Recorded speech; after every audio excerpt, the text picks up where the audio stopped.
આજથી ઘણા વર્ષો પહેલા એક રાજા હતો, હિરણ્યકશિપુ. તે પોતાને દેવ સમાન માનતો હતો.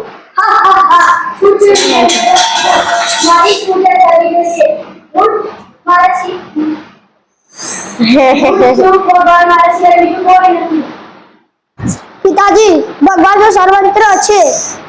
તમારામાં ભગવાન છે, મારામાં ભગવાન છે, દિવાલમાં ભગવાન છે, થાંભલામાં ભગવાન છે.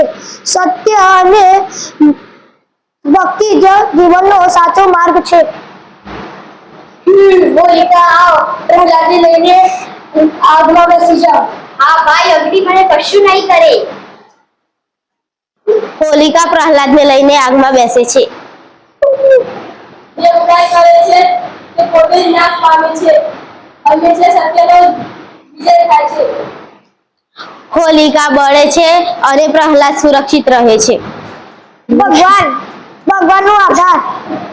સત્યની હંમેશા જીત થાય છે.